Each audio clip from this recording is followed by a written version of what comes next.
L'éveil politique. L'éveil politique, le PDCI-RDA aurait-il vaincu la peur?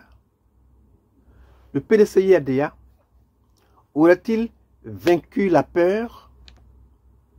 Le parti de Félix Houphouët-Boigny, le PDCI-RDA, serait-il en pleine mutation dans un changement radical défiant la peur politique pour son président Tidjane Thiam, ou alors est-ce un sursaut passager, une simple réaction? Chers amis, bonjour. Germain Sewé.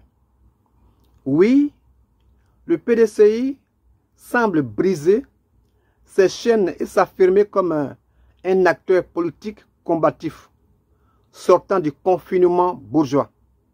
C'est nouveau. C'est nouveau. Depuis mercredi 2 avril 2025, une question agite l'opinion publique. Le PDCI-RDA est-il en train de surmonter la peur politique? Ce parti dont l'ancien secrétaire général, Feu Laurent Donat-Fologo, affirmait jadis, et je cite, « Le PDCI n'a pas la culture de l'opposition », ce parti semble amorcer un tournant décisif. Chers amis, à l'origine de cette interrogation, un événement inédit. Un événement inédit.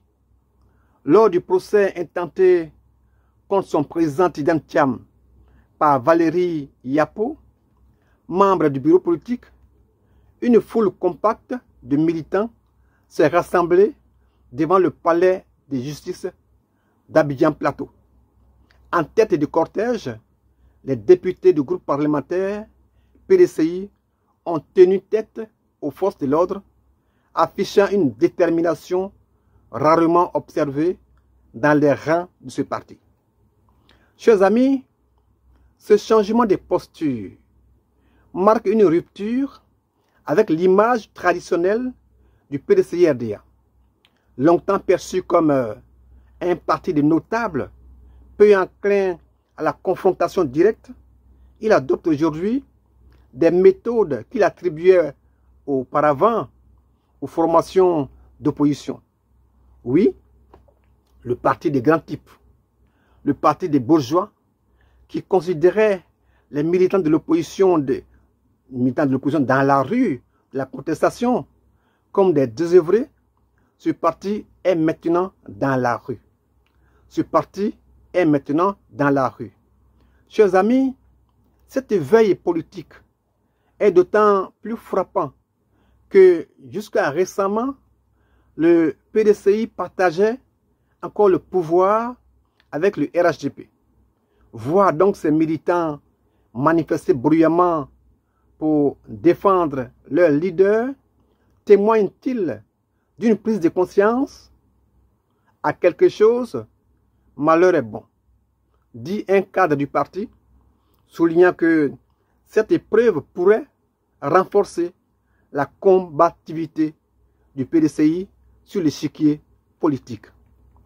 Chers amis, faut-il y voir une mutation profonde du parti de Houphouët-Boigny? Le PDCI-RDA abandonne-t-il sa posture modérée pour adopter une attitude plus revendicative, ou bien est-ce une réaction à la violence de la galère qui est commune à tous les Ivoiriens? Chers amis, comment aussi un haut fonctionnaire des finances internationales qui n'a jamais battu le pavé politique, sans expérience des gaz lacrymogènes, parce que resté longtemps coupé de son pays, peut-il réussir à mobiliser dans les rues, je veux dire, et dans le combat politique, des militants autrefois passifs, pour ne pas dire amorphes, d'un parti dont il vient de prendre la tête? Comment? Est-ce parce que il a dit quelque part, n'ayez pas peur, grâce à Dieu, tout ira bien?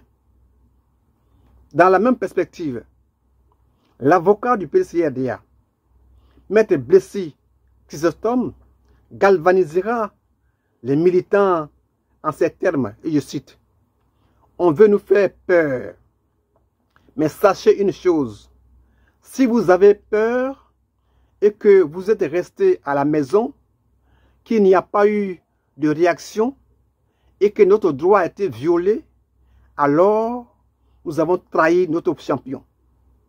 Nous avons trahi notre champion. » Fin de citation. Si cette mobilisation se confirme, chers amis, elle pourrait redessiner les équilibres politiques en Côte d'Ivoire. Le PDCI-RDA aurait-il enfin vaincu la paix politique? L'avenir nous le dira. Chemin Sévéou, salut.